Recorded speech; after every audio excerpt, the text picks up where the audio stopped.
There's a sign that people look for when they need a helping hand, a sign they've come to know and trust all across the land. It's a sign that they can count on when the ride of life gets rough.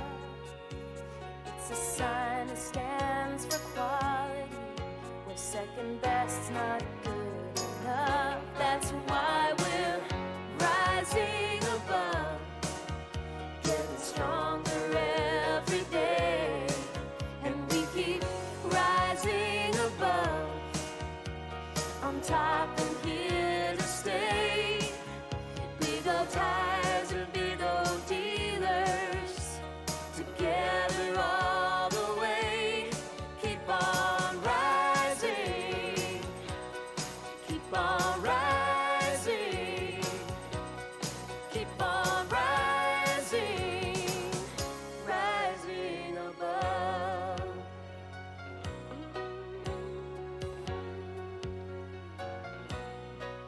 You see, we're in a business of taking care of people. Unless you do that, I think you're dead in the water. My grandfather was one of the founders of Big O Tires.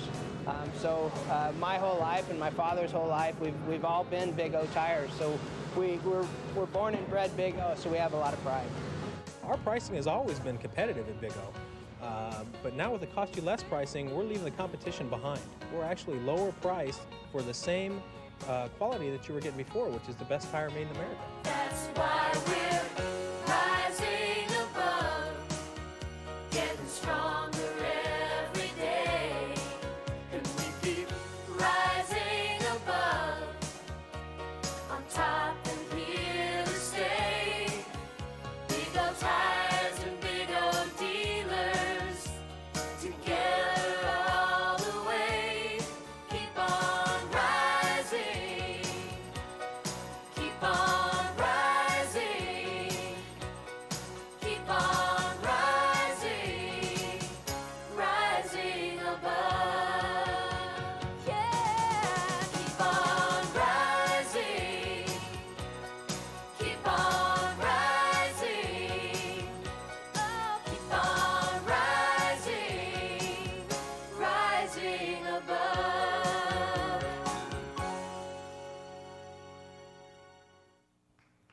Ladies and gentlemen, please welcome Steve Cloward.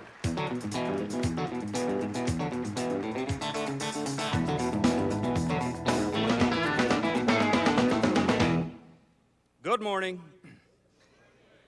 On behalf of Big O's executive staff and management, it's my pleasure to welcome you to the hottest show on the Las Vegas Strip, the 1995 Big O Tires Dealer Meeting. I'm glad to have the chance to address you all at one time this morning, because we have some very important business to discuss. As you know, it's long been our goal to make the name Big O a name that is known to every person in North America. And with the help of Kelly O'Reilly and the rest of our excellent marketing department, I think we've come up with a way to distinctly and dramatically improve our name recognition almost overnight. It's really very simple. We just need to make one small change to our name. From now on, instead of being known as Big O Tires, we'll be known as Big OJ Tires.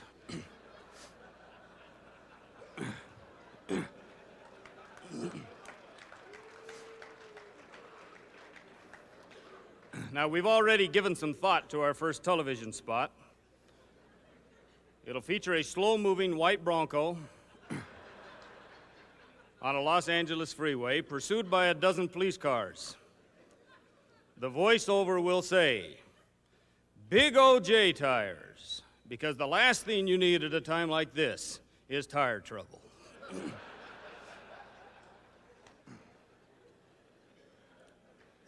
It'll work. Anyway.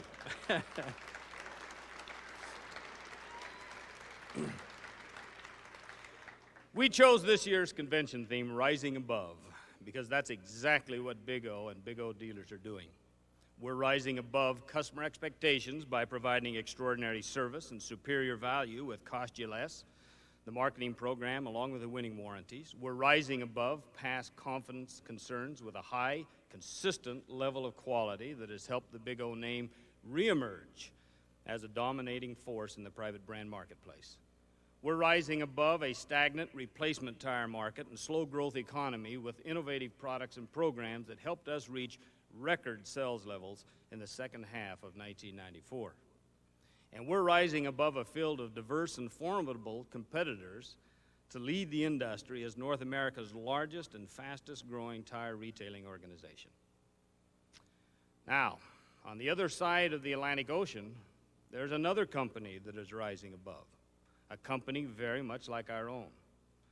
The name of that company is QuickFit, and its chairman and chief executive officer is our keynote speaker this morning. Tom Farmer founded QuickFit in 1971 and has devoted his entire working life to the tire and automotive industry. Today, QuickFit is the largest independent tire and automotive parts retailer in all of Europe. Headquartered in Edinburgh, Scotland, QuickFit has more than 800 company-owned store locations operating in the United Kingdom, Ireland, Holland, and Belgium. The company is a model of productivity and profitability, posting pre-tax profit increases averaging nearly 40% for each of the past 4 years. QuickFit employs over 5,000 people and serves over 4 million customers a year. The QuickFit philosophy, which is identical to Tom's personal philosophy, is to provide 100% customer satisfaction 100% of the time. Tom believes that QuickFit's people are the company's most valuable asset, and he proves it by participating in human development initiatives such as Investors in People, the Duke of Edinburgh's Awards, and the Prince's Trust Volunteers. Clearly, Tom Farmer is a business and community leader we can all learn from, but he's more than that. He's also a very close personal friend and mentor of mine. Since I first met him in 1987, Tom has been a private, treasured source of vast experience, encyclopedic knowledge, and never-ending creativity and humor. And although most of you have never met him, he's had a profound influence on Big O. It was Tom, for example, who coined the phrase, "Cost You Less." Those of us who know Tom and his organization also know you can't get better than a QuickFit fitter. Let's take a quick look at a few of the QuickFit television spots as they have developed over the last 20 years, starting when Tom Farmer was just a lad.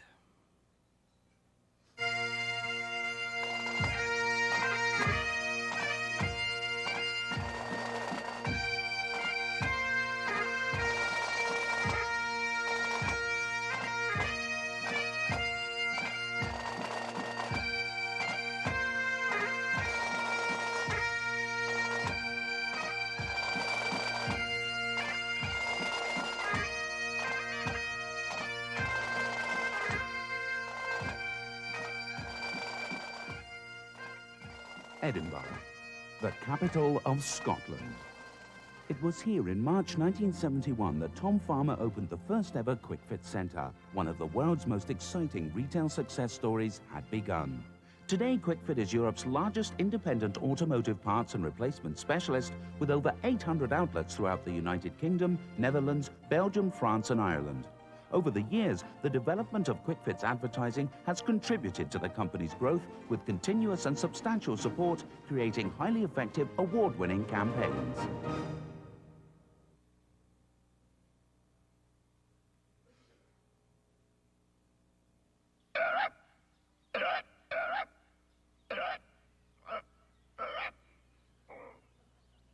Having trouble getting started in the mornings? Get a new Quick Start heavy-duty battery fitted free at QuickFit.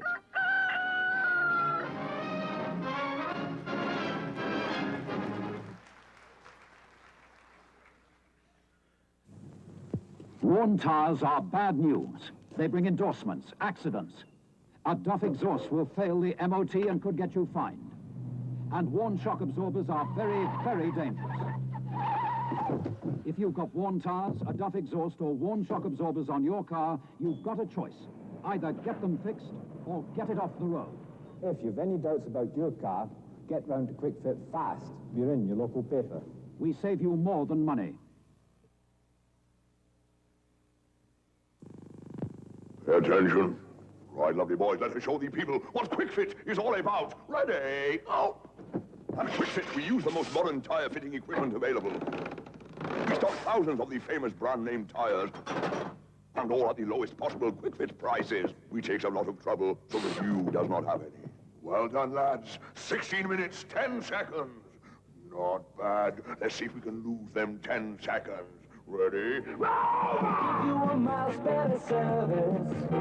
At Quick Fit, your miles and miles and miles. We go out of our way to give you fast, friendly service and the lowest possible prices. Look for our ad in the local paper. Better on.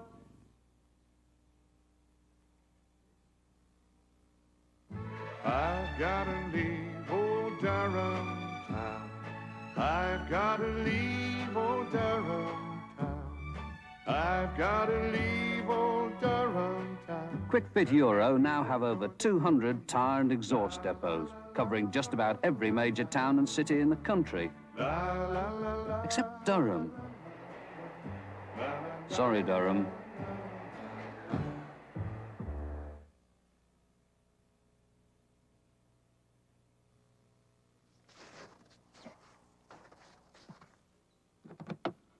Are your feet better equipped to deal with winter than your car wheels? Perhaps you didn't know that for about the same price as a decent pair of shoes, you could buy a good pair of tires at Quick Fit Euro and have them fitted at no extra charge in less time than you probably spent in that shoe shop. Get a free tire check at Quick Fit Euro today. Driving down the road one day, she heard a funny noise. It was like a clap of thunder, so she knew she had no choice. She turned into the high street, saw the sign above the door. Bring it in. Have a seat. You can't use this no more. She'd hardly touched her coffee. It was ready in a tick. How'd you do it? What's your secret?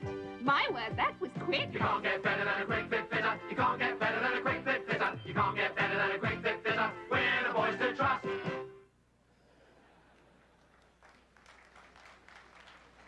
Jim's the name. I fit exhausts. I fix them quick and how. People come from near and far. I think I hear one now.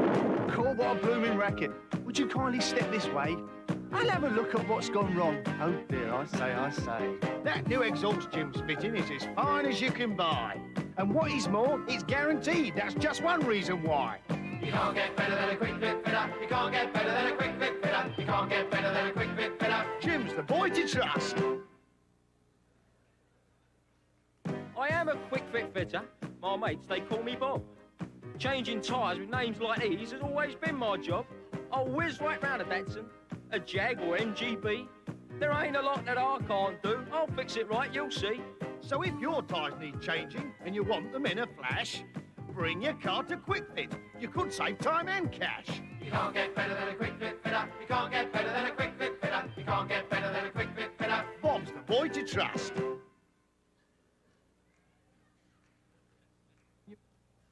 Let's hear it for the boys at Quick Fit. Those good old boys in blue. They really do look after me. They'll do the same for you. If your exhaust needs mending, then pop along today. They'll soon sort out your worn tyres too, without you on your way. So next time you're in trouble and your old car lets you down, remember the words of this little song. You'll hear it all round town. You can't get better than a Quick Fit fitter. you can't get better than a Quick Fit fitter. You can't get better than a Quick Fit fitter. We're the boys to trust.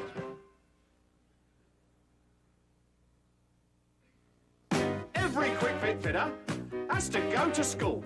We teach them all there is to know, each little golden rule.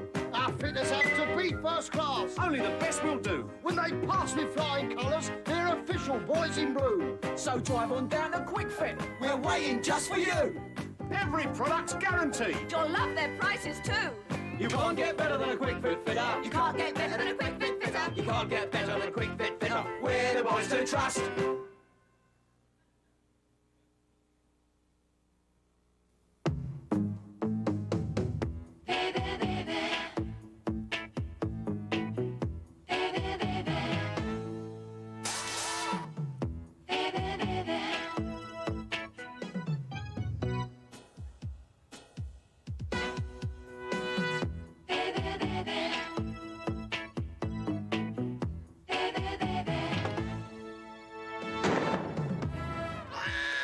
At QuickFit, we believe in going out of our way to keep our customers happy, whatever it takes. Because in our business, we're not number one, you are.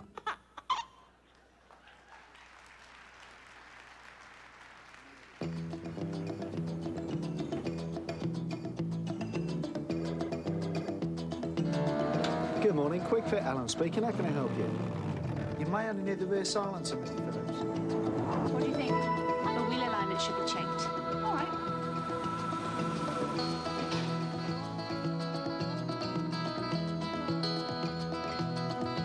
This is your receipt and guarantee, Mrs. Mackenzie. Thank you very much for using QuickFit. It's very reasonable.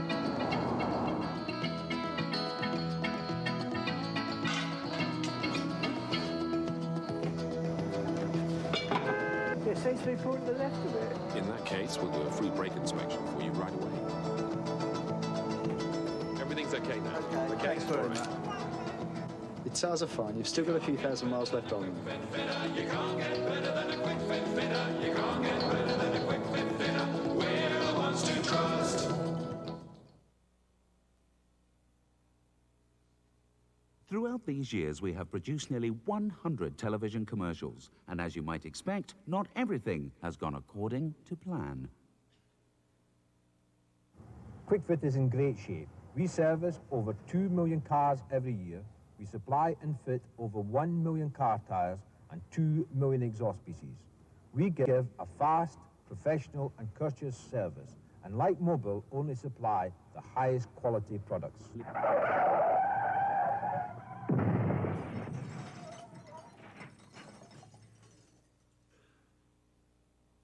Now QuickFit has a new team member, a highly trained brake specialist.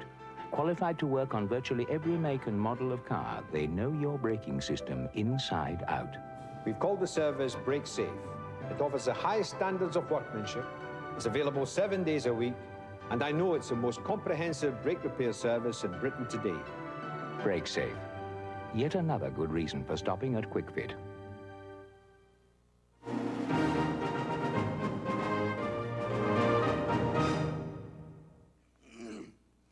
Please join me.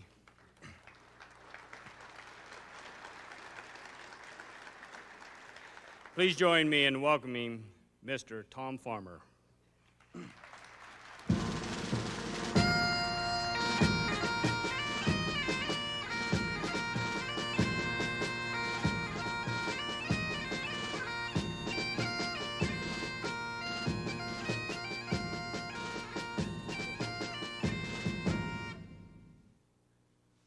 That's the Scottish flag, folks, in case you don't know that. Ladies and gentlemen, it's really nice to be here, and I sometimes think that I'm the luckiest person in the whole world. I have a charmed life, I travel all over, I make and meet great people every day.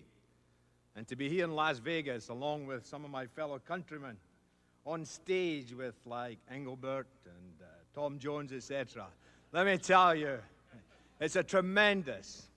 Do you ever notice that nobody ever takes a photographer's photograph? Hang a minute. Where is he?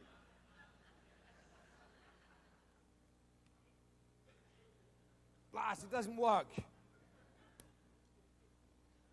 I'll try it some other time. I always wanted to take the photographer's photograph, but had the opportunity. Ladies and gentlemen, though, it is good to be here, and I'm delighted to have this opportunity to tell you about QuickFit and also the QuickFit story. Let me just say at the very, very beginning, if in any way it seems to come over as if I'm very, very proud of the organization that I am most fortunately able to lead, let me tell you then, quite simply, I am. As I say, through the years I've had the opportunities to meet many, many nice people. Many people that I have learned from. People who have developed businesses, not just tires or exhaust businesses, as you would call them, mufflers, but people who have been in all forms of retailing. And without doubt, to have been able to be part and to see the growth of Big O has been tremendous. It's given me the opportunity to visit America on a number of occasions. And you know, I think that the American system and American people are the finest in the world. Well, apart from Scottish people, but they're about the finest in the world. You know, they really know what it's all about. And perhaps I could just tell you a story about what happened to me on my last visit here some months ago. I actually came for some education. I came because of my desire to improve my ability of being a public speaker. And I was proud and fortunate to be able to meet a gentleman by the name of Zig Ziglar. Well, if you know Zig Ziglar, you know what it's all about. As he stands there and he gets all excited and he gets going and he gets the audience going with him and he goes on and on about, you got to prime the pump, you got to prime the pump, you got to pump this, you got to pump, you keep pumping, you keep pumping, you keep pumping until the water starts to flow. And the more he talks, the more the sweat comes off him and he gets all excited and the jacket comes off and he says, you got to keep going and keep going and keep priming that pump. And whatever you got to do, you must never stop. Because as soon as you stop, he says, then the water starts to flow back down the pipes and back into the well, and you got to start all over again. Well, I tell you, I sat there and I was mesmerized by him, totally mesmerized. Jacket off, the tie off, etc. And then he gave some tips on public speaking and the way in which it was necessary to communicate with the audience. And the other important thing he said was, in actual fact, you had to make sure that the audience was always able to give you the message back. In fact, I just wonder if you can join me, and it is 9:30 in the morning, or if you're in Edinburgh, it's 20 minutes to 6 in the evening. 9:30 in the morning, and I thought perhaps we could just have a little bit of fun, if you'd like to join me, and I could maybe find out whether Zig Ziglar was right in what he said. So could we have the lights up just for a minute? Strange when you come to conferences, there's this desire. You never get the chance to see the people you're speaking to. Well, Zig Ziglar said quite simply that the important part was to make sure the body language was right. And he said, if you can get it going, the audience begins to pass a message back to you. And the more that you're going, and the better the message is, the more the audience actually participate. And I just wonder about this, and I've never had the opportunity to try it out. So I'd like to experiment with you, if you would just join for a few moments. Now what Zig Ziglar said, when things are going right, and you go like this, he says, and your arms are going like this, he says, you're giving a message to the audience. And the message is quite simply, you want them to clap. Well, I don't know if it works. And I just wondered, if I stood here this morning and I actually did that, could I possibly get you to clap? Let me try it.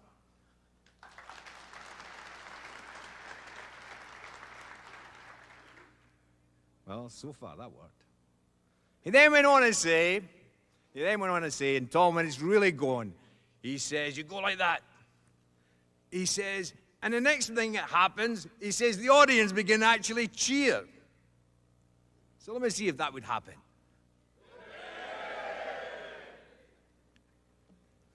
And he says, finally, Tom, he says, and this really shows whether you've really got the message through.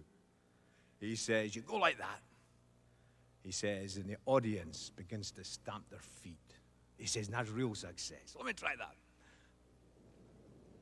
Ah, too bad this carpet's, but at least it worked. So one last show, right? And if I went like this, what would you do? And I went like that. And I went like that. Ladies and gentlemen, thanks very much. Just as we were standing before we came into the hall this morning, Steve was there, and I was looking rather apprehensive. And he said, what do you think, Tom? I said, well, I tell you, I'm a little bit nervous. I said, standing in front of all these tire dealers.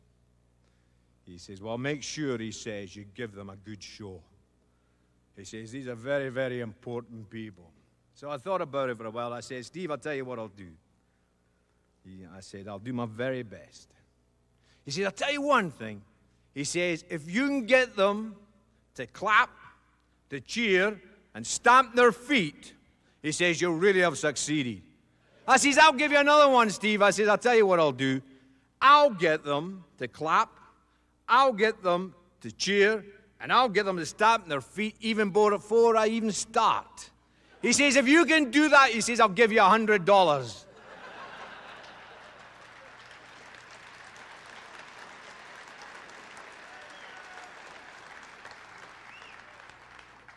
Let me tell you, folks, that was an easy $100, and I'll look forward to that. And Steve, perhaps instead of giving it to me, I'm sure that there'll be some local charity somewhere.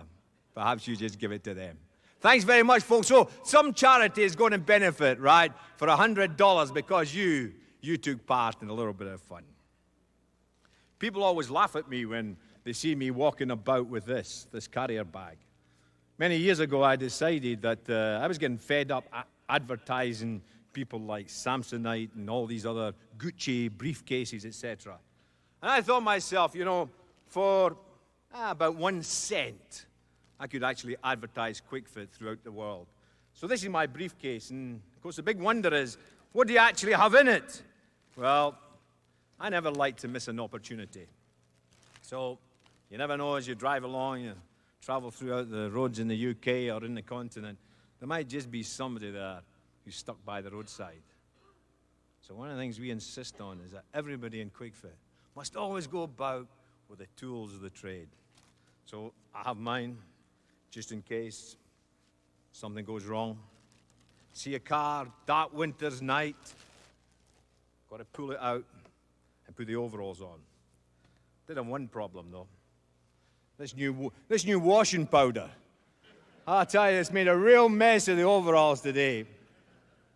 Saw a little boy over there. Where is he? Little boy, special little boy's wearing tartan. I was just telling him the tartan he actually wears is from the Kings of Scotland. It's from the royal household of Stuart. Maybe he'd like this pair of overalls. Where are you? Hooray!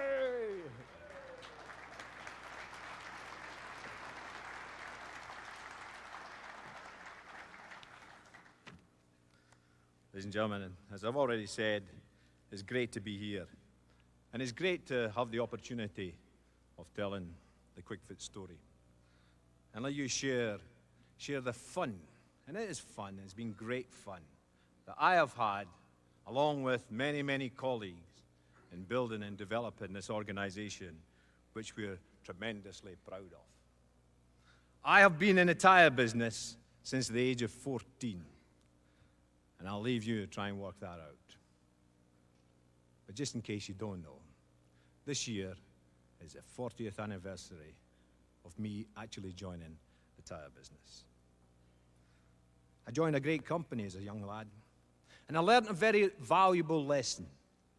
I learned when I joined that company that the reason why I worked hard and strived to do a good job and do a better job than anybody else wasn't because of the £2 or whatever it was a week that they were paying me at the age of 14 and 15. The reason that I worked hard in those years, 1954, was because I was part of a great company. And what made it the great company was the people who were responsible for managing it. And during the years I was there, one thing I never, ever wanted to do, I never wanted to let them down. That's what made me get up in the morning and try harder than anybody else, because I knew quite simply that they would never let me down. Well, when I was in my early 20s, I was given the present of a book. And it was a life story of a great American entrepreneur, Paul Getty. And Paul Getty had in that book a chapter which I always remember. And the chapter was how to be successful in business. And he said, he has a very, very simple philosophy. He said to be successful in business, you only had to do 3 things. And that was I, 20 years of age. And I read this. And he said, to be successful, all you've got to do is get up early, you got to work late, and you got to strike oil. Well, let me tell you, there I was in Scotland, 20, 21 years of age. I had the energy, I had the enthusiasm. I could rise early, and I could definitely work late. But I didn't really see much opportunity for me striking oil. But of course, the oil for me is the same oil that you have. It's the round, black products that are fitted on every car. 5 of them. 5 opportunities from every customer. At the age of 23, I decided that I'd like to go in business on my own. And I've often asked, what actually made you decide to do that? Well, I told you about the company I'd been part of, and I told you about the great management and the people who'd never let me down. And then I left them to join another organization. And they were also a great company, great people. But they lost it. They lost it because they were bought by a tire manufacturer. And as soon as a tire manufacturer bought this company, I tell you, the whole spirit, the whole culture disappeared. The whole reason for getting up in the morning and actually doing the job and doing it properly was no longer there. And I found that my own self-motivation was beginning to disappear. Came one particular month when I was now a sales rep, and I worked hard. And I was the best sales rep they ever had, because I worked harder than anybody else. And my monthly salary came through, and no commission was there. And I thought to myself, well, that ain't right. So I spoke to them and said, listen, we made a mistake. I'll be there next month. Well, I didn't mind, 23 years of age. I could do without it for a month. Next month, it still wasn't there. And the 3rd month came along, and I heard an excuse, which I've heard many, many thousands of times since then. But that was the first time I'd ever heard it. They said, well, Tom, we've got a real problem. You see, we're putting a new computer, and it's not giving out the figures properly. I'll tell you, I've heard that excuse so many times. I can't pay you at the present moment because the computer isn't working. Well, I didn't think that was right, so I decided, 23, I would go and start as my own. And I opened a company in a small back street in Edinburgh called Tire and Accessory Supplies. It was just a shop, and it was on a corner, and I'll tell you, it was a place that I have the fondest memories of, and a place that I'm tremendously proud of. And hopefully, it comes up. That shop there, 1964. The first year, 1964, we did a turnover of some £100,000. It was a great place. And it was filled with young people, just like myself, who had energy, who had enthusiasm, and who really just wanted to do a good job. And we learned many, many things, and one was to make sure that we always gave value for money and never let our customers down. Well, the business went along. Not too many things happened. I didn't have any real great dreams until one day a Sunday paper decided to write an article about me. Because at that time, I was one of the only people in the United Kingdom who were actually selling tires at discount prices. And this article appeared in the Sunday paper. Well, every Sunday it used to be my program that I left home about 9 o'clock. I went to church, and after church, I used to drive up to the shop, and hopefully there'd be 1 or 2 customers. On that particular day, as I turned around at 10:45 on a Sunday morning, there was 48 cars queued outside the premises. That was my first lesson in the value of publicity. Well, it never went back. It went forward and forward. And the team are great. Young people, enthusiastic, all with one thing, to have fun in the job, and to make sure that our customers enjoyed doing business with us.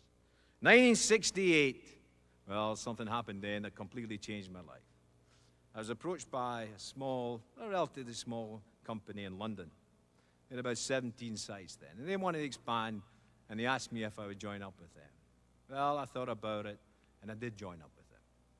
And there I was at the age of 26, 27, and I got shares to the value of £500,000. The company was a private company, and 9 months later, we floated it on the London Stock Exchange. We floated it then at 11 shillings, and within 6 weeks, it went to 126. Quite a rise, from 11 to 126. I tell you, I thought I was in heaven. I didn't know what was happening to me. And life was great again because I joined up with good people. And then we were approached by a large company who wanted to buy us. Seems the story of my life. Well, we sold out to them. In 1968, the same thing happened. The company was big. The people in it didn't get on too well with. I wouldn't say I didn't trust them. I just didn't have the confidence in them. And I went home one night and I said to my wife, listen, darling, I'm 28 years of age. And I've worked out that with the hours that I've worked, I'm now the equivalent of 65. I think I'll retire. Well, I tell you, my wife's the greatest girl there is in the world because she just agrees with me. And she said, well, if that's what you want to do, what would we do? I said, let's go to California and let's live there for a while because I already had a sister there. So I came out of California with my 2 children who weren't at school, and we took a house just over in Marin County. Life was wonderful. It was tremendous. But you know, Hoagie Carmichael has a saying, and he once said that the only problem about retirement is you can never take a day off. Well, if you're 65 years of age, I'm sure that's a problem. But let me tell you, if you're 28, that's a real problem. So the dream never really materialized. Spoke to Anne one night. We were both homesick, so we decided to come back to Edinburgh. So we came back to Edinburgh, and the second night I was there, I met up with my colleagues from the business that I started in 1964. And the first question that they asked me was not, what are you going to do, Tom? But it was, what are we going to do now that you're back? And I said, well, I tell you, I've seen the growth of what they call muffler shops in the United States. I think we're going to muffler business. Well, you know, we don't know that expression. A muffler to us is something you put around your neck. And then when these boys looked at me, they said, Tom, what do we know about the clothing business? I said, no, it's the exhaust business. So March 1971, we opened the first QuickFit Centre at McDonald Road. And this, in actual fact, is the second centre that we actually opened. But our first centre didn't quite look like that. This was our first centre. Nothing very much to look at, but I tell you, I'm proud of that. Because it was from there that the whole growth of QuickFit started to come about. This was our third centre. We realized the importance of good locations.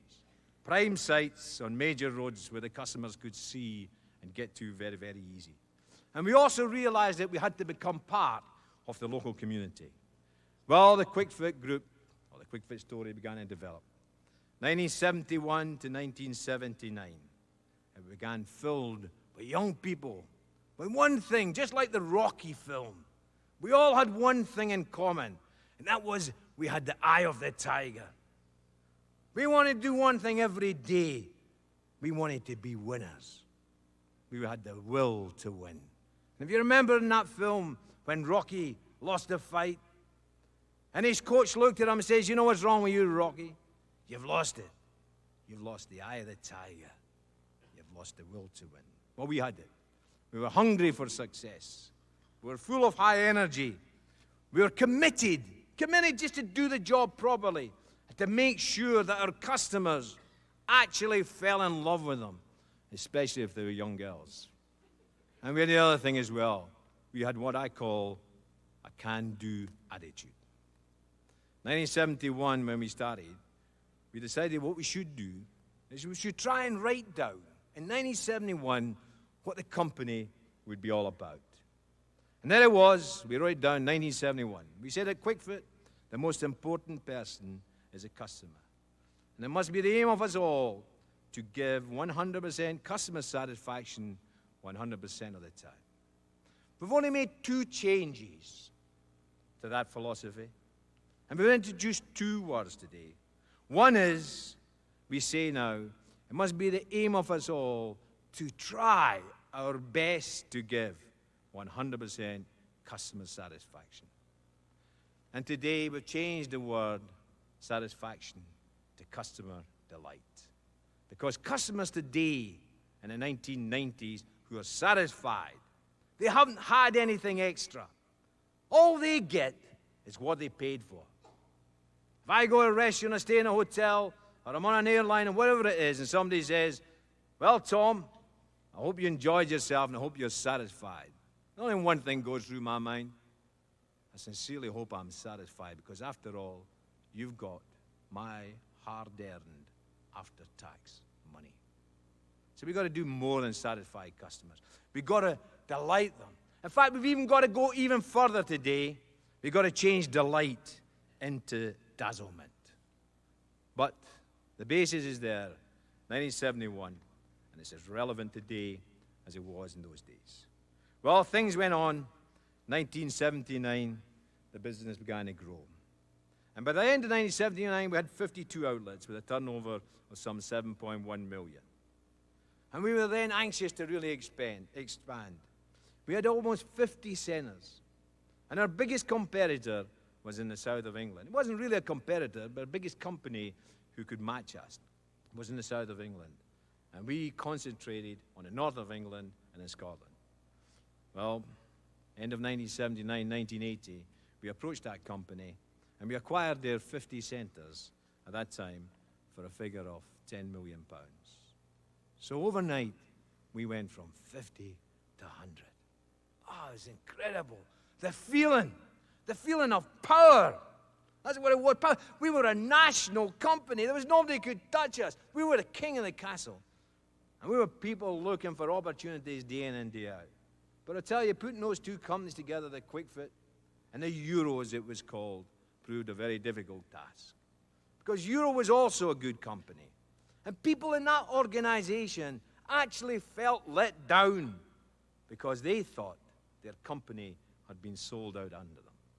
And we had to work hard to develop the culture and to make sure that they appreciated and understood what QuickFit was all about. Well, we were just getting on to that.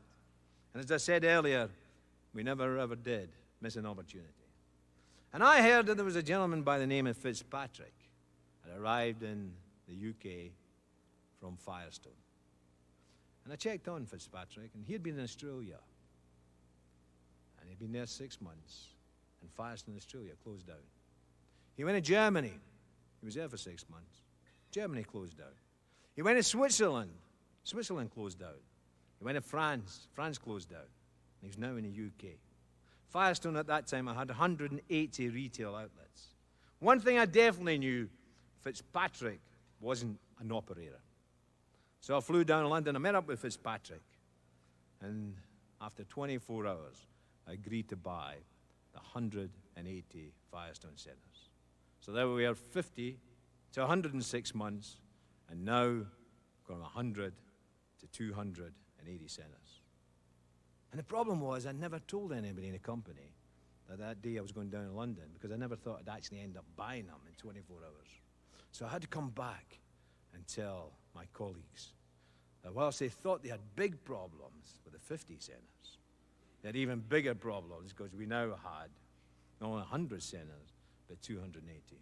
Well, I'll tell you, Mother Luck really looked on me. Good fortune. I always think there's somebody up there like the film really likes me. Because 3 weeks, and we had paid Firestone some £3.25 million for it. And 3 weeks afterwards, the Dunlop Rubber Company, who were desperate to buy some of the centres, because they believed, and this is how dumb sometimes manufacturers really are, they believed that we had a deal going with one of the big French companies, tire manufacturer. And they were obsessed to make sure that the big M didn't get it. And they came and see him and said, Tom, we'll buy any depot, any centre you have where there's duplication you don't want. So there were 180 centres we had bought for $3.25 million. And 3 weeks having bought them, we sold Firestone, 83 of them, for $3.25 million. I'll tell you, they're pretty dumb. These tire manufacturers. That's why they're bad retailers. They don't really know what sharp end of business is all about. Well, there we were again. Oh, the power. We were overcome with it. We'd done a deal. Had been very clever. We'd got our money back. But I tell you, the management really began to see where the faults are.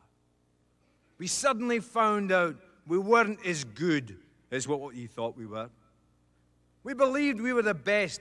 There was nobody better than us. But we found out we didn't have the expertise in financial systems and financial controls. We didn't have the expertise in advertising and marketing. We didn't have the expertise in training and people programs. In fact, what we were good operators. And we had been successful in our own way, but we were not good, well-trained businessmen. And we went through a period of what we now call our profit sabbatical. Well, we had to do things, and we had to do very quickly. We looked about, and we thought we need a financial director. Our auditors were Arthur Anderson, so we went to senior partner in Scotland, Arthur Anderson. We said to him, Duncan, we're looking for a lad, losing his hair, wears grey suit, about 35 years of age, qualified accountant, probably a senior partner in one of the audit firms that we know very well. And we want him to join us as our financial director. He said, you know, I'm going bald. I'll wear a grey suit. And I'm a senior partner. And we said, okay, when can you start with us? So he joined us. The sales director of Michelin joined us. The managing director of our advertising agency joined us. And gradually, or very, very quickly, we put together a professional team who could manage the business and left us, myself and my colleagues, able to get on and be what we were good at, which was the operators. We were good operators. We knew about customer service, and we knew about the need day in and day out to make sure that our people were motivated every day. And not that we went out to motivate them, but we had to make sure that we were giving them reasons every day to increase their own self-motivation. In 1981, it was exciting times for us. We installed terminals and computer terminals in every one of our centers. We brought out new code of practices in the way to look after our customers. We introduced our own private brand tire in Europe. First time ever it had been done. And we came out with what you saw there. You can't get better than a Quick Fit fitter. That campaign was rated as one of the top 10 campaigns that's ever taken place in the advertising world. The name Quick Fit became part of the English language. And everybody knew it. And everybody knew what the business was all about. And one of the things we had to do, though, was we had to make sure that our customers actually got and received the service that they expected. Well, the centers got bigger, the centers got better, the training programs got better, the advertising got better, the people got better, and we moved on and we developed all types of centers. And life was very, very pleasant. Until one day, we had a nasty shock. First time ever, we were hit with bad publicity. One of the newspapers, and we had never ever experienced this before, one of the newspapers sent a card round to various people in the automotive industry to see and check if there's anything wrong with them. And they claimed that they had been told falsely that they needed shock absorbers. They never approached us. They never told us anything about it. But because we were the largest in the country, we were the most vulnerable. And we never had an opportunity to actually examine that car before they published that article. Well, I'll tell you, it was a disaster for us. Sunday morning it came out. We didn't know what to do. We met at 6 o'clock that Sunday morning because we knew there was going to be something in the paper. And the first thing we decided to do, that every one of our 230 centers by that time should have 6 copies of the newspaper in their centers. We operate on a Sunday. We open on a Sunday. And every customer that came in, we should show them it and ask them, have they read this? And what do they think about it? And we were quite surprised to find out that our customers said, we've read it. Or after they did read it, they said, well, I tell you, you know what happens sometimes. Stories get exaggerated. Well, we had to do something. But the greatest thing was that that week, I was approached by the people who were responsible for running the Scottish division where it happened. And they said they wanted to do something. And they closed all of their centers one day. And over 500 Quick Fit fitters appeared outside the offices of the newspaper. demanding an apology, because we had got hold of the car, and we'd actually found out that the shock absorbers in that car were faulty. We'd flown them, we'd taken them off the car, we'd flown them by Concorde to Marymount Engineering Company, a Gabriel shock absorber place near Chicago.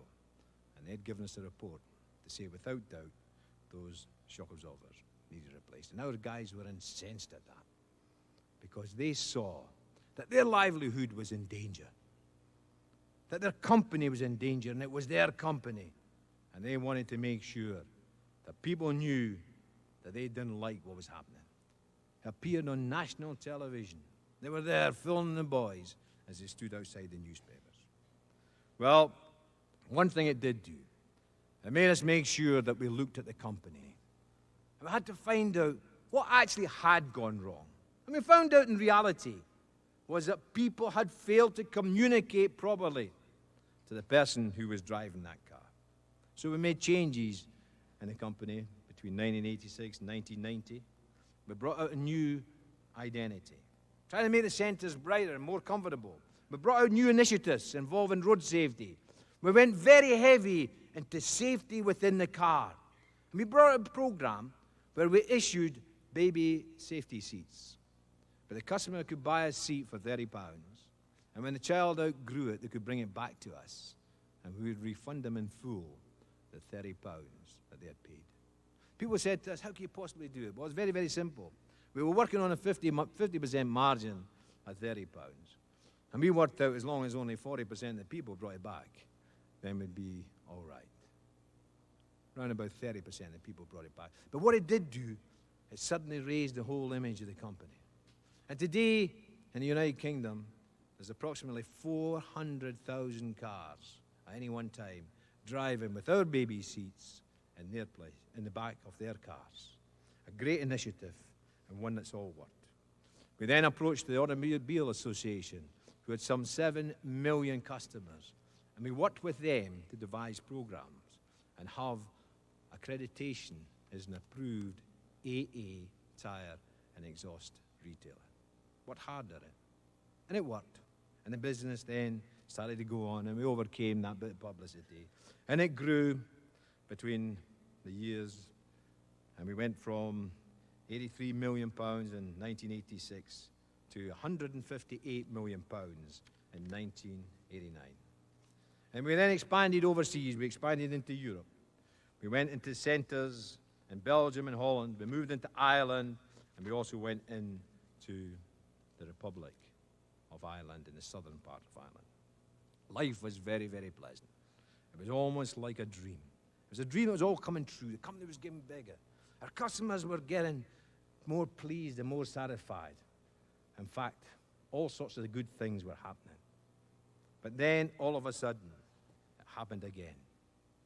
1990, January, a consumer magazine, whom we had been working with because they told us they were going to carry out an investigation.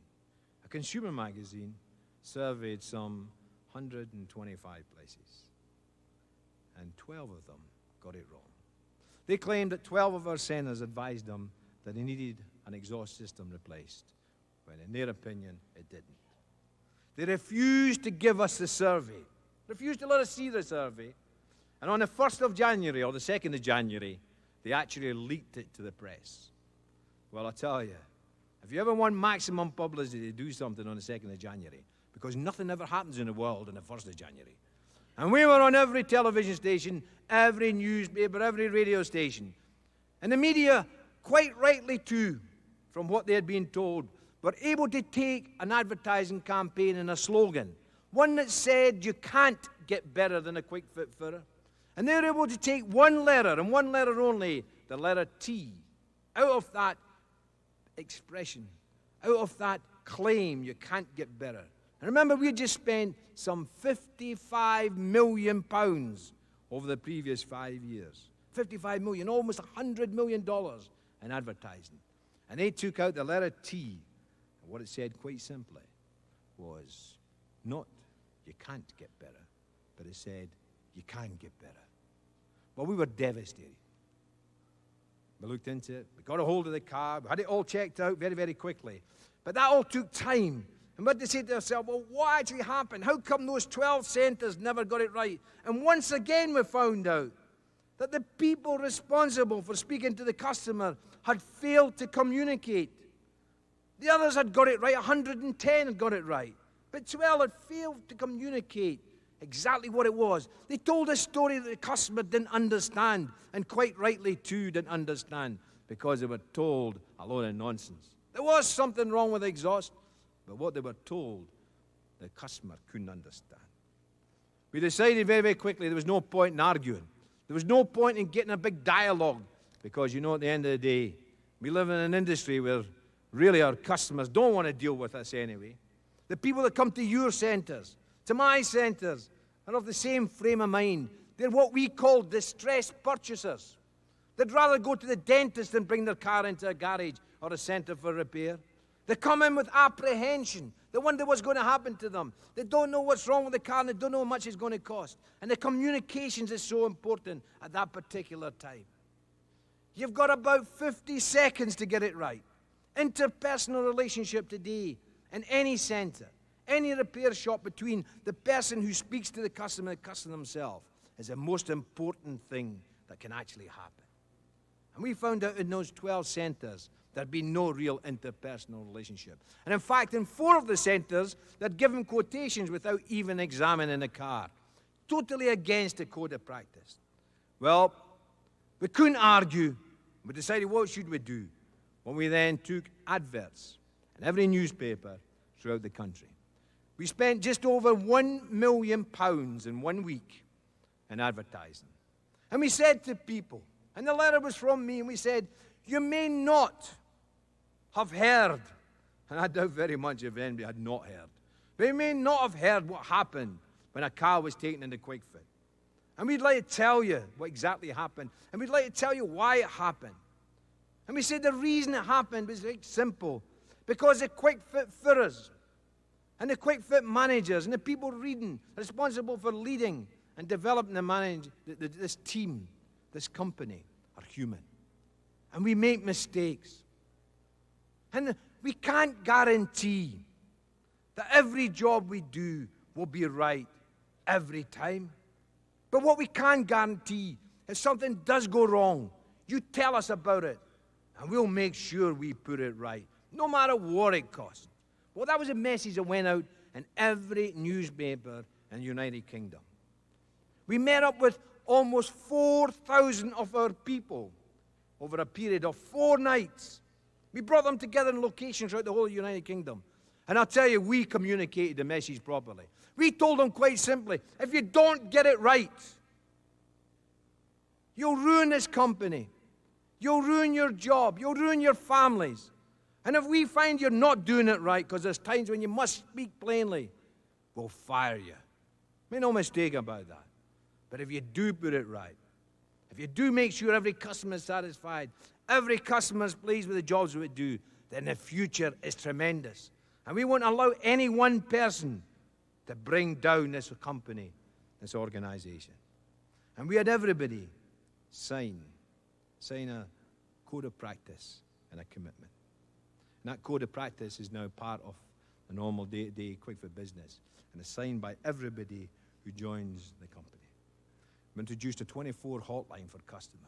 You have a problem, phone us, tell us, and we'll do everything possible. And we had something that happened that totally amazed us. We had record sales in January, record sales in February, record sales in March. The company took another leap forward in sales and profits, even though we had had this tremendous adverse publicity. Our marketing people actually calculated what was the cost, and if we had had to buy the bad publicity that we had received. And it would have cost us £14 million, $21 million, to get the publicity that we got in the 2 days after that report came out. Well, I'll tell you, we carried on with that. We carried on telling people that we're human, that things would happen. And we went on and we told them we could do our best. We'd try our best, and we were actually only human. But provided we knew about it, we would do something about it. And people loved that, because people understood it. You know, during that time, life was pretty ropey. It wasn't the best period I'd ever had. And I was surprised how many great friends I had. People who contacted us, customers who wrote to us, and actually pledged their support, told us. Customers who said, we had problems, and I tell you, you put it right, and that's why we deal with you today, and that's why we'll deal with you until the day that we die. And there was somebody sent me a quotation. I'd like to read it out to you. And the quotation said quite simply, because I know what consumerism is all about now, and I know how difficult it is in the United Kingdom. I know how difficult it is in America today. But nobody should ever be frightened about the consumer movement. Because at the end of the day, they're doing, provided they do it honestly, they're doing what we want to do every day of the week, every week of the year. They want to make sure that the customer gets a better and better deal. So we work today with all of the consumer organizations in the United Kingdom. We want to know when something goes wrong.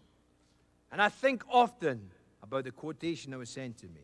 And the quotation said, if I was trying to read, much less answer, all the attacks that are made on me, this shop might as well be closed for any other business.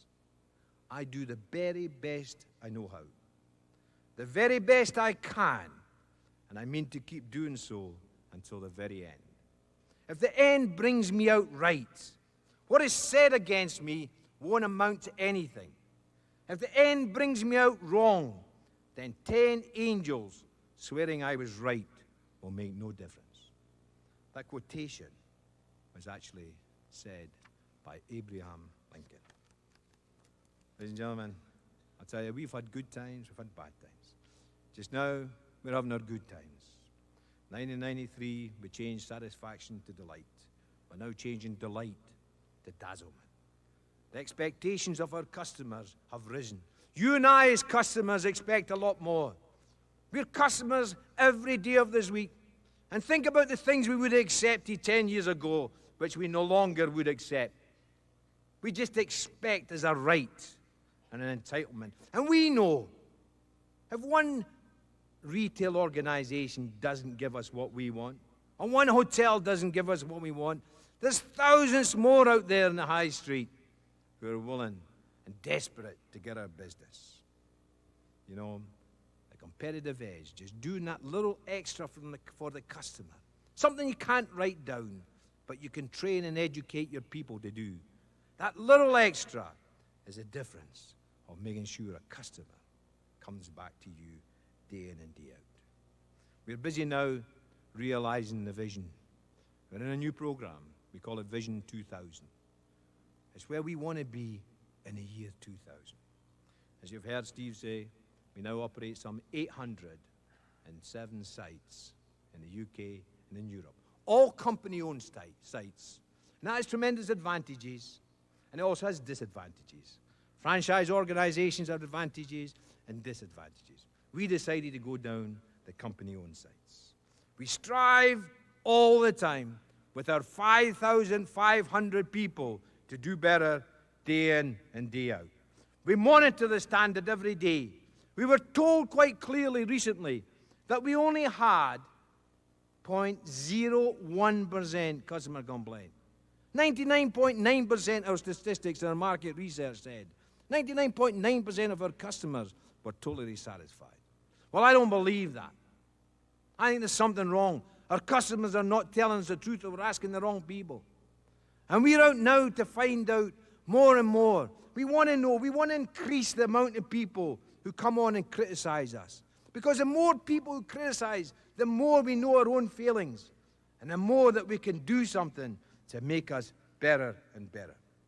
Tremendous opportunity when you go out there and speak to your customers.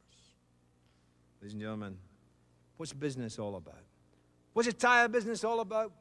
What's retail stores, high street stores, electrical stores, hotels, etc., etc.?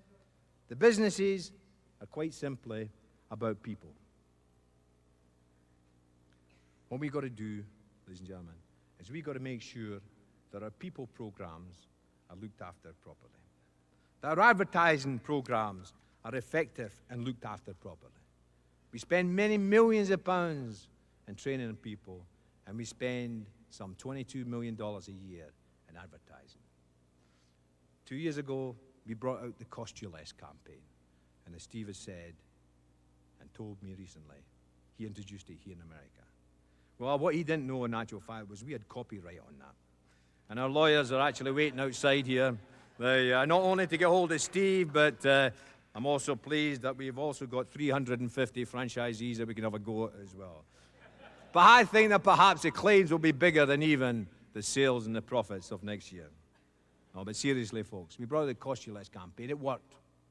Our sales went 20%, 30%, 40% high in centres up and down the country. Been tremendous. But all this advertising, all the training, all the price cutting, all the discounts, etc., mean nothing.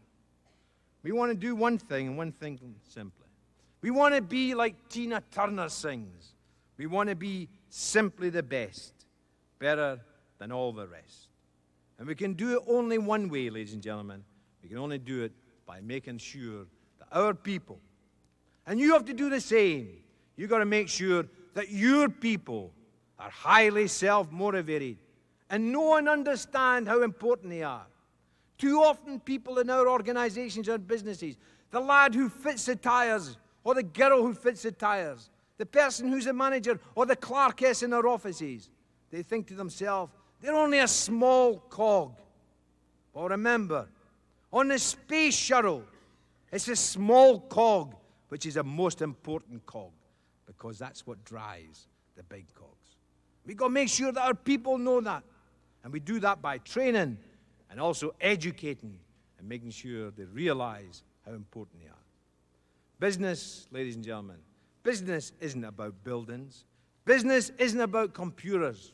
Business isn't about advertising, marketing, and smart programs, etc. Business is about people.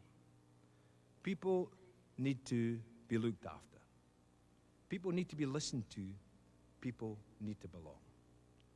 I'm delighted that I was given the opportunity to come here today and feel, because I feel that I belong to part of the big old organization. I know the type of company you are. There's many things I know Steve has learned from us, but let me assure you, we have learned even more. Big O has a tremendous opportunity. Your competition is almost non-existent. Tire manufacturers, forget about it then. They know nothing about retailing. They should stick to the job of making the tires and let people like you and I sell them. And we'll always do better than competitors, because at the end of the day, you're here for one thing, because you have a will to succeed. You have the eye of the tiger. You have the can-do attitude. And you know how important it is to make sure your people in your centers look after your customers. Or perhaps it should be that the people in their centers look after their customers.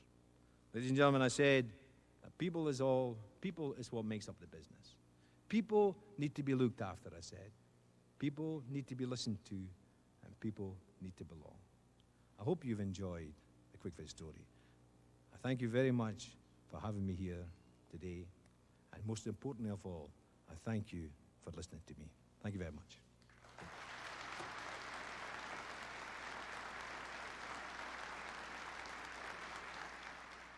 Once again, please welcome Steve Cloward.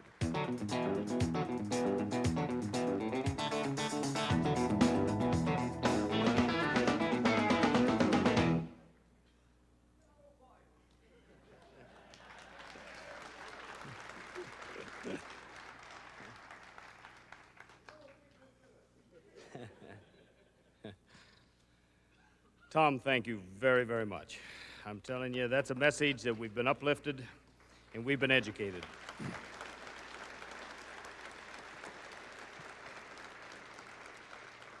That's the very reason why we wanted Tom here today, because I've been, since I've known Tom, it's always been the same message. It's always been an uplifting experience, and it's always been an education. So now you can see why we stay so close to our friends over in Edinburgh. Rising above in life and in business It's what we all strive to do, and as I mentioned earlier, Big O is rising above in many different ways. You know, the only target we should ever rise above is our own standard of excellence, which we must raise another notch with each new level of success, always presenting ourselves with a new and a higher goal. It's this drive for continuous improvement that led to the development of the new Big O Tires corporate mission, vision, and values statement. The mission hopefully will drive all actions of Big O personnel, including myself, our management, our customer service, our warehouse personnel, every single person involved with this great organization. Our goal, simply put, and this might look familiar, Tom, is to provide uncompromising delight to our customers, the franchise dealer and our retail customer, by exceeding each customer's expectations every day, and as a result, we earn their loyalty. In other words, we want to rise above customer satisfaction to deliver true customer delight. The goal of customer delight is at the core of a variety of specific elements we must continually strive to perfect in order to achieve our mission. To achieve customer delight, our standards for quality must be the highest in the industry. That's exactly why we made the switch to Kelly Springfield and to Progressive Wills and some of the other great companies that we've been associated with. To achieve customer delight, we must have competitive pricing. That's exactly what our new Cost You Less marketing program is all about. To achieve customer delight, we must have on-time delivery, which is why we've spent the last several years consolidating and upgrading our distribution capabilities, and with our new state-of-the-art Henderson facility representing a giant step forward in that area. Of course, we have to have on-time delivery, we've got to have the product in stock in the first place. That's why we're working to implement more sophisticated order forecasting and control measures, and even committing more management attention to keeping the product you need on the shelves. We recognize the weakness we've had in that particular area, and our goal is to provide you customer delight because we've got what you need. To achieve customer delight, we must continue to refine and perfect the successful long-term retail system that Big O has built over the course of the last 30 years. To achieve customer delight, we must be leaders in product and marketing innovation and improvement. That means anticipating change and reacting before the competition. To achieve customer delight, we need to continually build the value of our franchises. We're doing that in a number of ways, including a powerful training program that has both new and existing franchisees performing at record levels. A fact that will be made abundantly clear at tonight's awards banquet, where we'll be welcoming in more than 30 new stores to the $1 Million Club.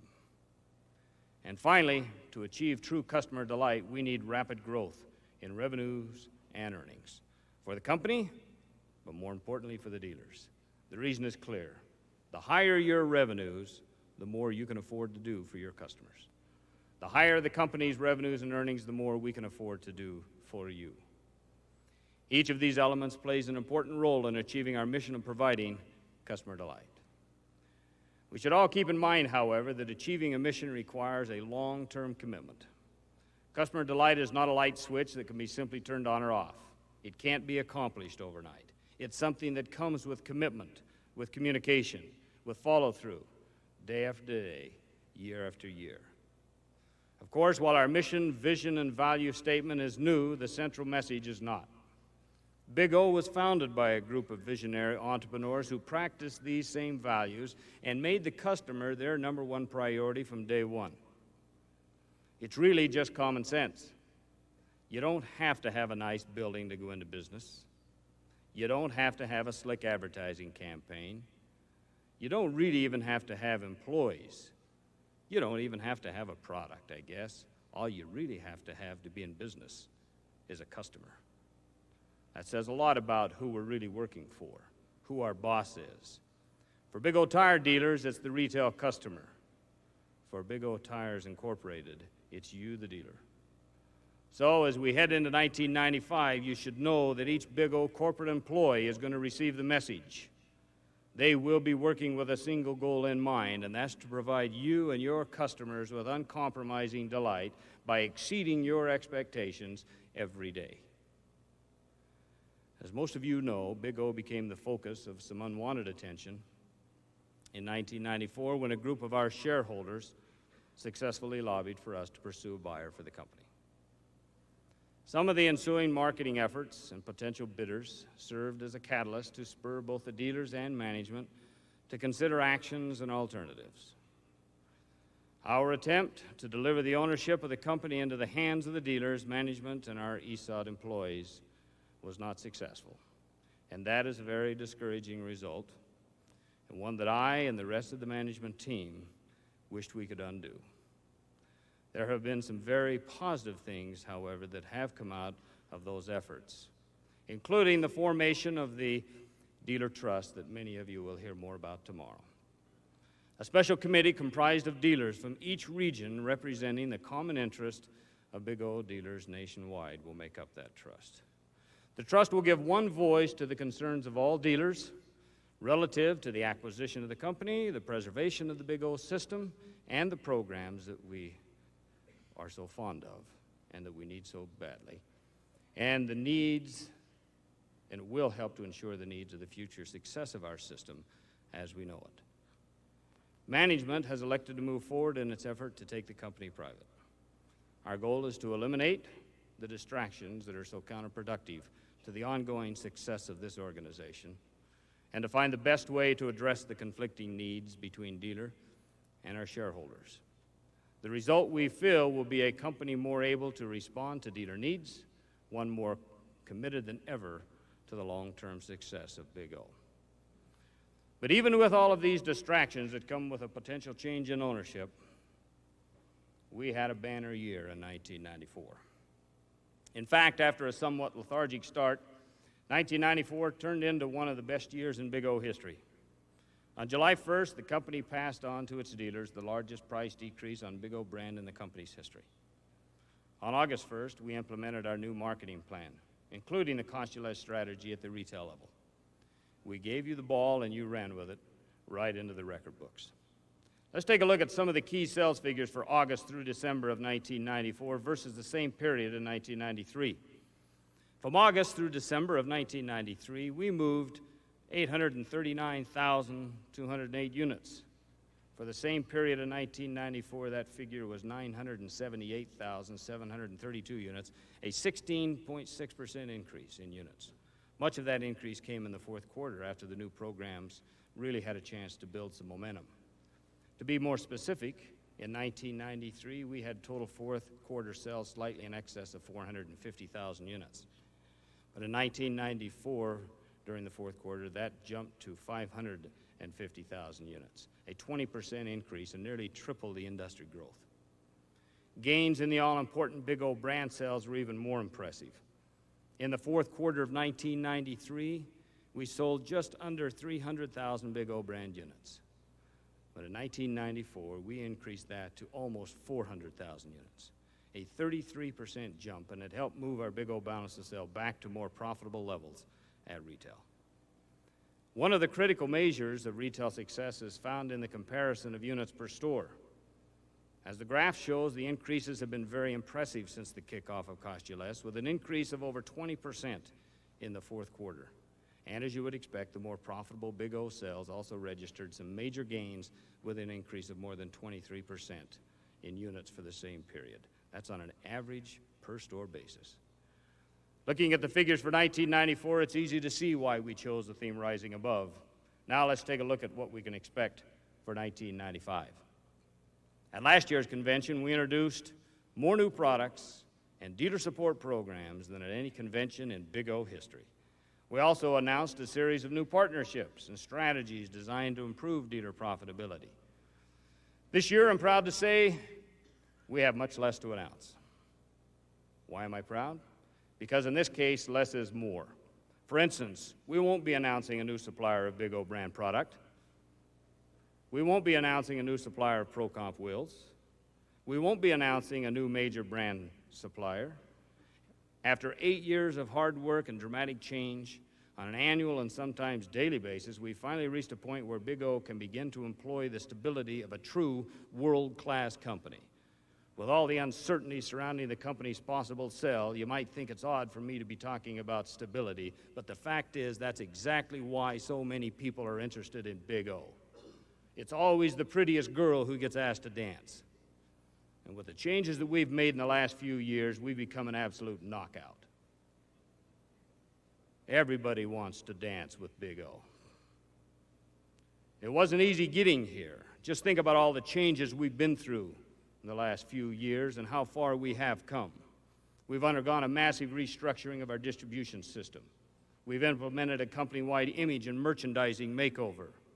We've established a state-of-the-art national training center. We fought our way out of a disappointing manufacturing partnership and forged a lasting relationship with a new partner that we can be proud and are proud to work with. It all adds up to a lot of change in a relatively short period of time, but the result is a strong, stable, growing company with an exciting present and an even brighter future. The new programs and partnerships we announced last year are working. While we'll continue to tweak and refine them, there's no logic in making major changes. Our partnership with Kelly Springfield has blossomed into the kind of win-win situation that makes doing business a pleasure for both sides. Product quality has been excellent across the board and has put the confidence back in the Big O brand name. That quality, combined with cost-you-less pricing and our new winning warranty program, puts us in position to compete favorably with any retail operation in the nation. Factor in the customer-driven focus of the best dealer network in the industry, and it's no wonder Big O just keeps rising above. Kelly's commitment to quality doesn't stop with their Big O brand production. The Kelly-produced Heritage line is proving to be the highest quality entry-level product we've ever carried. And our association with the Summit Group will help us maintain a competitive position on those critical lines. Our partnership with Mast, the Michelin people, is another one that just keeps getting better and better. Just look at the support they're giving us in this convention. We all know the importance of offering national brands, and the Mast program puts great Michelin-related products on our shelves in a way that complements our Big O brand sales efforts. Mast has made the commitment to Big O. Now Big O needs to make a commitment to Mast. Our relationship with Progressive Wheels is paying big dividends as well. They promised high quality, great styling, good availability, and they've delivered. As a result, ProComp sales are up substantially. Our longtime partnership with Monroe remains rock solid, and in fact is better than ever. So yes, I'm proud to say we have fewer momentous announcements than in the past few years. We live in an ever-changing world. We work in an industry where radical change is the norm. So we can all take great pride in reaching this important plateau of product and program stability. Make no mistake, however, stability does not and never will mean stagnation. Far from it. In fact, it's this kind of stability that sets the stage for dynamic growth and increased dealer profitability. Strong vendor-customer relationships like the one we've developed with Kelly and Progressive and Monroe and our many equipment suppliers are the cornerstones of successful long-term enterprises. It's this kind of relationship that reduces risk, makes our future more secure, and attracts the interest of new franchisees. For example, in his first year as Vice President of Business Development, Ron Lotzenheiser spearheaded the opening for us of 21 new stores. Our ambitious goal for 1995 is 38, and I have every confidence that Ron and his team are going to pull it off. We first and foremost want to grow by helping our existing dealers grow. I know some of you have questions about how many Big O stores your area can support. To find that answer, let's just take a quick look at the Denver metro market over the last 5 years. In that time period, we've opened 6 new stores, 4 of them in the last 2 years. In 1994, the average total sales for those 6 new stores was a very impressive $1,084,923. But how did those openings affect the 12 Denver stores that were already in operation? Did our new stores cannibalize our existing stores? Not hardly. Average sales for those existing stores in 1990 were $672,000. In 1994, the average sales for those 12 stores was $856,724. That's a 27% increase. Clearly, the opening of new stores has not hurt the existing locations. Instead, it's helped by boosting awareness of the Big O name and the reputation and creating a larger pool of advertising funds. So while we're on this subject, let's take a look at why we think these new stores have been so successful so fast. First, we've improved our recruiting and selection process. Ron and his team are finding and signing up the cream of the franchise crop more aggressively than ever before. We've got a great product. Secondly, we've made a dramatic improvements in the terms of our real estate expertise and our site selections. Third, we've improved our building design and our layout. The input of existing dealers has helped us to continue to refine and perfect our store. 4, we've vastly improved our training with the Big O University. New franchisees are now able to hit the ground running. They can make their early mistakes down at the school instead of in their own stores. And 5, we've improved the store opening program and procedure, which also helps get new locations off to a good start in those critical first few weeks and months. I remind you, you don't have to be new to the Big O system to benefit from these improvements. You just have to open a new store. If you've been thinking about it, make 1995 the year. Give Ron a call and let him help you out with your plan. Growth is an integral part of our long-term success as an organization. Remember the element of our new corporate mission statement, building the value of Big O franchises? Well, that's what growth is all about. I can think of no better way to build the value of our existing Big O franchises than to cover North America with another 500 stores. For almost 35 years now, the individual members of Big O have worked together to create the finest retail tire organization in the world. Sorry, Tom.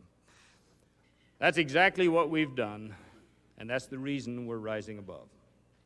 The stage is set for a record-breaking year, but it won't happen by accident. I urge each of you to make 1995 the year that you rise above your own standards of excellence. Not just one notch, not just 2, but 3 or 4. Make customer delight your number one priority. Train your people. Set your goals. Maximize your advertising expenditures. Work the programs like they've never been worked before. Set your sights on the 1 million, on the 2 million, and now, in many cases, the $3 million mark, should your situation so dictate. With a common mission, one single vision, and shared values, we can do more than rise above. In 1995, we can dominate as rightfully we should. Thank you very much.